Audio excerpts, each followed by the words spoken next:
اس کی تربیت کہاں گئی، اس کا اخلاق کہاں گیا، کیسے وہ سنبھلے گا، کیسے اس کی تربیت ہوگی؟ یہی ظاہری تربیت نے ماں باپ کو باطنی تربیت سے، روحانی تربیت سے دور رکھا ہے۔ آگے چل کر کے میرے بھائیوں، جب بچے کے اندر اخلاق نہیں ہوتے ہیں، ماں باپ کا ادب نہیں ہوتا ہے، ادب اور تہذیب سے وابستہ نہیں ہوتا ہے، وہ نافرمانی کرتا ہے، وہ نافرمانی کرتا ہے، ماں باپ کو ستاتا ہے، ماں باپ کی نہیں مانتا، ماں باپ پر اپنا حکم چلانے کی کوشش کرتا ہے۔ تو میرے بھائیوں، سب سے پہلی بنیادی چیز ہمیں ضرورت ہے کہ بچوں کے پیچھے ہم محنت کریں۔ آج محنت کریں گے، بڑھاپے میں پھل ملے گا انشاءاللہ۔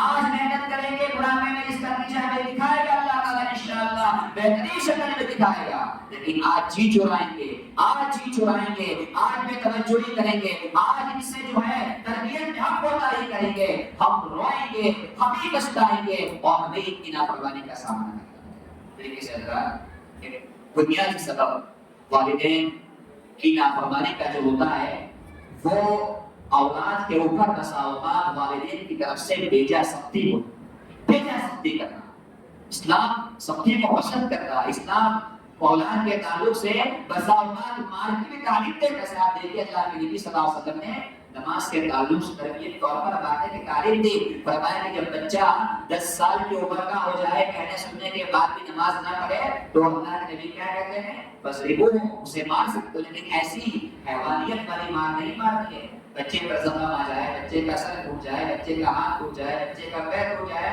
یا جو ہے بہت سخت مار نہیں مارنی ہے۔ بچے پر بیجا تشدد کرنا، بیجا ظلم اور زیادتی کرنا جو ہے، یہ اولاد کو جوانی کے بعد باقی بنا دیتا ہے۔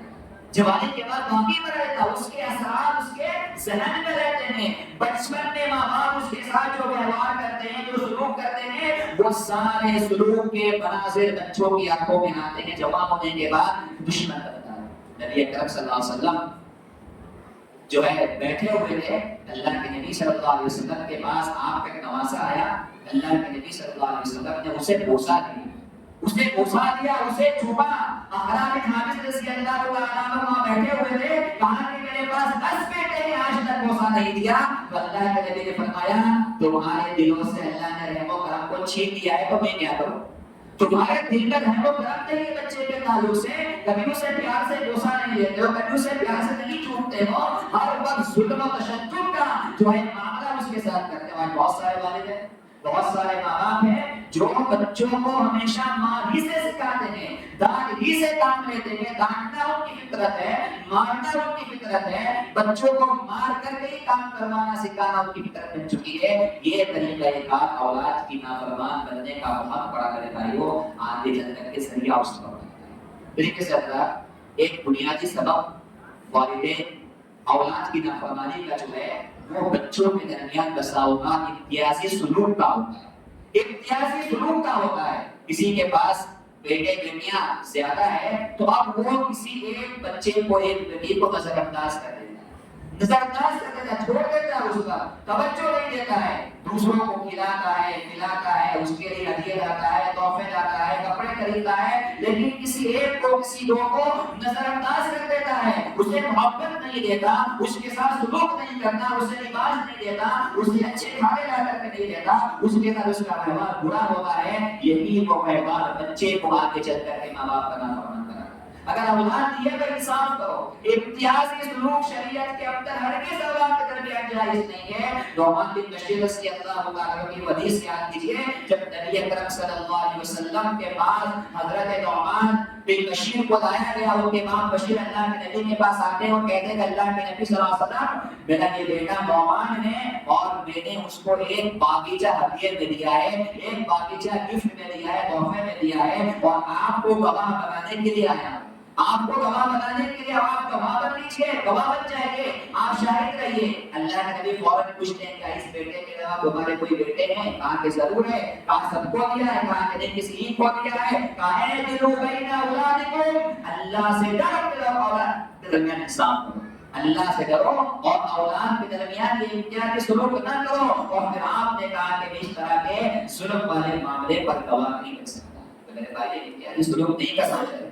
بچہ جیسا بھی ہو، اگر کوئی ذہنی اعتبار سے کمزور ہے، جیسا ہوتا ہے کوئی بچہ پڑھنے میں آگے ہوتا ہے، ماں باپ فدا ہو جاتا ہے اس کے اوپر، اچھے نمبرات لا رہا ہے، بہت محبت ہو گئی، اور ایک بیچارہ تھوڑا کم ہوتا ہے، ذہنی اعتبار سے کم ہوتا ہے تو ماں باپ اسے نظر انداز کرتے ہیں۔ میرے بھائیوں، نظر اندازی بعد میں بہت مہنگی پڑتی ہے۔ یہ نظر اندازی امتیازی سلوک بعد میں بہت مہنگا پڑے گا آپ کو۔ وہی بچہ جس کے ساتھ آپ نے امتیازی سلوک کیا، آگے چل کر کے ہو سکتا ہے کہ آپ کا نافرمان بچہ ہے، آپ کا باغی بچہ ہے، آپ کا دشمن بچہ ہے، آپ کو ستانے لگے، آپ کو مارنے لگے، کیونکہ آپ ہی یہ وہ جو ایسا سلوک اس کے ساتھ کر رہے ہیں۔ اس لیے اس حرکت سے اپنے آپ کو دور رکھیے۔ اولاد دیے اللہ نے، امتیازی سلوک سے بچیے، سب کے ساتھ بہتر سلوک کیجیے۔ طریقے سے حضرات، اولاد کی بگڑنے اور نافرمانی کا ایک ذریعہ اور سبب جو ہے بسا اوقات والدین کی بد دعائیں، والدین کی بد دعائیں، ماں باپ کی بد دعائیں ہیں۔ بسا اوقات انسان غصے میں ہوتا ہے، پریشر میں ہوتا ہے، پریشانی میں ہوتا ہے، کچھ نہ کچھ بول دیتا ہے بچے کو، کچھ نہ کچھ بول دیتا ہے بچی کو، کچھ نہ کچھ ڈانٹ دیتا ہے بچی کو۔ بسا اوقات جو ہے بد دعائیاں کلمات نکل جاتے ہیں زبان سے، اور یہی بد دعائیاں کلمات اگر قبولیت کی کھڑی ہو، اللہ کے یہاں قبول ہو جاتے تو پچھتانا بھی آپ ہی کو پڑے گا، رونا بھی آپ ہی کو پڑے گا۔ اللہ کے نبی ارشاد فرماتے ہیں لا تدعوا علی انفسکم ولا تدعوا علی اموالکم ولا تدعوا علی اولادکم، اے لوگوں اپنے آپ پر مت دعا نہ کرو، اپنے مال پر مت دعا نہ کرو، اپنے اولاد پر مت دعا نہ کرو، کیونکہ ہو سکتا ہے کہ تمہاری زبان سے نکلنے والی اس بد دعا کو قبولیت کو کوئی گھڑی آ کر کے پکڑ لے، قبولیت میں کوئی گھڑی آ کر کے پکڑ لے، اور زبان سے نکلنے والا وہ کلمہ، وہ جملہ جو آپ نے نکالا ہے وہ بارگاہ الہی میں قبول ہو جائے، اور پھر آپ کو پچھتانا پڑے، آپ کو رونا پڑے، آپ کے اسی بد دعائیاں کلمے کی وجہ سے آپ کے بچے پریشانی اٹھانے پر مجبور ہو گئے اور آپ کو رونا پڑے۔ زبان کا صحیح استعمال کیجیے، خصوصاً خواتین کا معاملہ، عورتوں کا معاملہ، یہ جذباتی ہوتے ہیں، یہ جذباتی ہوتی ہیں، اور زیادہ تر بچوں کا سامنا خواتین کے ساتھ پڑتا ہے۔ ان کو ہینڈل کرنا، ان کو سنبھالنا، ان کی پرورش کرنا، ان کو جو ہے دیکھ رکھنا، یہ زیادہ تر خواتین کا کام رہتا ہے۔ گھر میں زیادہ وہی رہتی ہے۔ تحمل پیدا کیجیے، صبر پیدا کیجیے، برداشت کا مادہ پیدا کیجیے اپنے اندر۔ تحمل بہت بڑی چیز ہے، صبر بہت بڑی نعمت ہے۔ اولاد کی اذیت پر، اولاد کی تکلیف پر، بچے کے ستانے پر، بچے کے پریشانی پر اگر آج آپ صبر کر جاتی ہیں، تحمل کا مظاہرہ کرتی ہے اور زبان کا صحیح استعمال کرتی ہے، تو انشاءاللہ آپ کے گھر میں بہتر ہوگا، آپ کے گھر میں بہتر ہوگا۔ لیکن اگر آپ نے کوئی بد دعائیاں کلمات زبان سے نکال دیا تو پھر آپ ہی کو پچھتانا پڑے گا، آپ ہی کو رونا پڑے گا۔ طریقے سے حضرات، اولاد کی نافرمانی کا سب سے بڑا بنیادی سبب یہ ہے کہ ہماری اولاد آج نافرمان اس لیے ہے کہ ہم اپنے ماں باپ کے نافرمان ہیں۔ ہم اپنے ماں باپ کے نافرمان ہیں تو ہماری اولاد نافرمان ہے۔ جو انسان ماں باپ کا نافرمان ہوتا ہے، جو انسان والدین کا نافرمان ہوتا ہے، اس کی اولاد نافرمان بھی نکلتی ہے۔ ہم کبھی اللہ تبارک و تعالیٰ سے اپنی یہ اپنے اولاد سے امید نہیں رکھ سکتے، کیونکہ ہم نے جوانی میں، ہم نے اپنے بچپن میں، ہم نے اپنے ہوش سنبھالنے کے بعد، سمجھداری آنے کے بعد والدین کو جو ستایا ہوگا، جو پریشان کیا ہوگا، ان کو جو دکھ دیا ہوگا، ان کو جو اذیت دی ہوگی، ان اذیتوں کا سامنا آج ہمیں اپنی اولاد کی جانب سے کرنا پڑے گا۔ وہ اولاد ہمیں ستائے گی، وہ اولاد ہمیں پریشان کرے گی، کیونکہ اللہ قرآن مجید کے اندر فرماتا ہے دنیا کے اندر جو ہے اللہ تبارک و تعالیٰ انصاف کا فیصلہ کرتا ہے۔ ان احسنتم احسنتم لانفسکم وان اسأتم فلہا، کہ نیکی کرو گے تمہارے لیے اور برائی کرو گے تو برائی کا بدلہ بھی تمہیں ہی ملے گا۔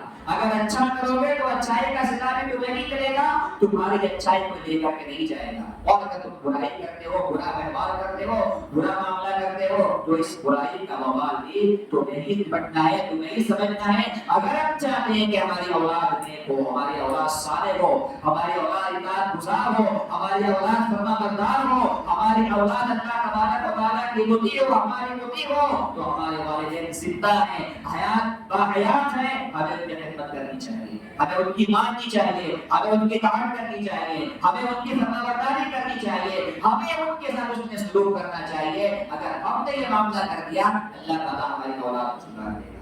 یہ چند اسباب تھے، چند شرائط تھے، بنیادی طور پر اختصار کے ساتھ میں نے آپ کے سامنے رکھے کہ آج اولاد کی جو نافرمانی کا کلچر ہے، اولاد کی نافرمانی کا جو ماحول سماج اور معاشرے کا پایا جاتا ہے، اس کے بنیادی اسباب ہے۔ ضرورت اس بات کی میرے بھائیوں کہ دل کو دونوں طرف سے تعامل ہونا چاہیے۔ گھر کو چلانے کے لیے، سماج کو چلانے کے لیے دونوں طرف سے تعامل ضروری ہے۔ والدین اپنی ذمہ داری کو سمجھے، اولاد اپنی ذمہ داری کو سمجھے، ماں باپ اپنے حق کو ادا کرے، اولاد اپنے حق کو ادا کرے، ماں باپ اپنے فریضے کو ادا کرے، اولاد اپنے فریضے کو ادا کرے۔ اگر دونوں طرف سے فریضے، واجبات، ذمہ داریاں ادا ہوتی رہے گی، خوشحالی آئے گی، رحمتیں آئے گی، برکتیں آئے گی، رب کی رحمتیں برسے گی، اللہ کے انعامات بخشیں گے۔ لیکن جہاں بھی میرے بھائیوں دونوں فریق میں سے کسی ایک فریق کی طرف سے کوتاہی کا معاملہ ہوگا، غفلت کا معاملہ ہوگا، ظلم کا معاملہ ہوگا، زیادتی کا معاملہ ہوگا، ہم تلفی کا معاملہ ہوگا، ماں باپ کوتاہی کریں گے، ماں باپ غفلت کریں گے، یہ اولاد غفلت کرے گی، اولاد نافرمانی کرے گی، تو پھر معاملہ میرے بھائیوں بگڑ جائے گا، گھر کی خوشحالیاں ختم ہو جائے گی، گھر کی رونقیں ختم ہو جائے گی، گھر کی برکتیں مٹ جائے گی، گھر میں آنے والی روزیاں برکتیں اللہ تبارک و تعالیٰ ان آئے دن ہونے والے فکروں سے جھگڑوں سے اللہ تبارک و تعالیٰ روک لے گا۔ اپنے گھروں کو اگر خوشحال بنانا چاہتے ہو، اپنے گھروں کو اللہ کی رحمتوں سے بھرنا چاہتے ہو، اپنے گھروں کو اللہ تبارک و تعالیٰ کی برکتوں سے جو ہے نوازنا چاہتے ہو، بھرنا چاہتے ہو، تو اپنی ذمہ داریاں نبھاؤ، اپنے حقوق کو ادا کرو، اپنے معاملات کو سمجھو، اپنی ذمہ داری کو سمجھو، اور اللہ کی طرف سے عائد کی ذمہ داری کو ادا کر کے اللہ تبارک و تعالیٰ سے رحم و کرم کی امید کرو۔ تین چند باتوں پر اپنی بات کو ختم کرنا اس دعا کے ساتھ کہ اللہ تعالیٰ ہم سب کو اپنے ماں باپ کی خدمت کرنے کی توفیق عطا فرمائے، ہم نافرمان اولاد کو اللہ تعالیٰ ہدایت دے، توفیق دے، ان کے والدین کا بردار بنائے، ماں باپ کا اطاعت گزار بنائے، ماں باپ کو اپنے سلوک کرنے کی توفیق عطا فرمائے۔ جن بھی بھائیوں نے آج کی اس محفل کو سجانے میں حصہ لیا، اللہ ان کی کاوشوں کو قبول فرمائے، ہمارا اللہ یہاں مل بیٹھنے کو قبول فرمائے۔ جس طرح ہم یہاں پر اللہ کی رضا کے لیے ایمان کی محبت میں، عقیدے کی محبت میں، منہج کی محبت میں، مسلک کی محبت میں مل بیٹھنے کی محبت کے ساتھ اللہ یہ بیٹھنا ہم سب کا جنت میں نصیب فرمائے۔ آمین۔ بارک اللہ لنا ولکم فی القرآن العظیم ونفعنا وإياكم بالآيات والذكر الحكيم وآخر دعوانا أن الحمد لله رب العالمين۔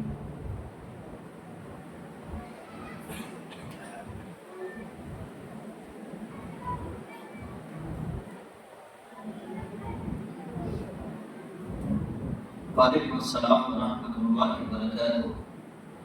اس کے بعد میں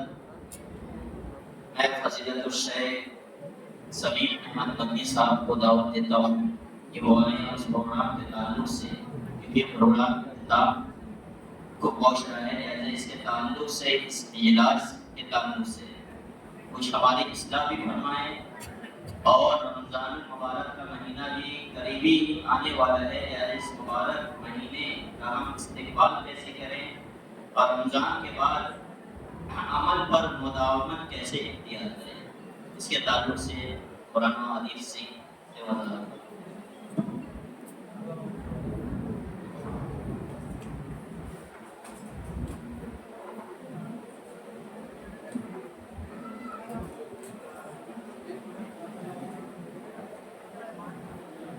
السلام علیکم ورحمۃ اللہ وبرکاتہ۔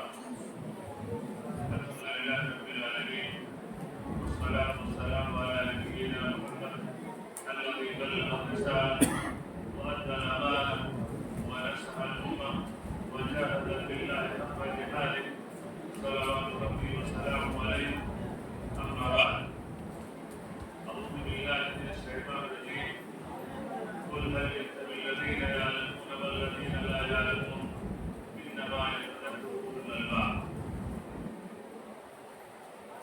شاید میں سمجھتا ہوں کہ اب وقت آپ لوگوں کو سننے کی اجازت نہیں دے رہا ہے۔ میں جب طالب علمی کے دور میں مدینہ یونیورسٹی میں پڑھ رہا تھا تو ہمارے ایک استاد ایک سبجیکٹ پڑھاتے تھے، اصول الدعوہ، دعوت کے اصول۔ کچھ پیشوں نے ایک بات بتائی تھی کہ مدعو جن کو آپ دعوت دے رہے ہیں، کچھ سنا رہے ہیں، تو ان کے وقت کی رعایت کرنا کہ آیا وقت کھانے کا ہے، بریانی کا ڈھنچہ آ چکا ہے، وہاں آ چکی ہے اور رات کے 10:30 ہو گئے۔ تو یہ ہے کہ اگر اس کی آپ نے رعایت نہیں کی تو عوام جن کو آپ سنانا چاہتے ہیں وہ دماغ ان کا آپ کے سامنے رہتا، جسم تو رہے گا لیکن دونوں دماغ میں موجود رہے گا۔ تو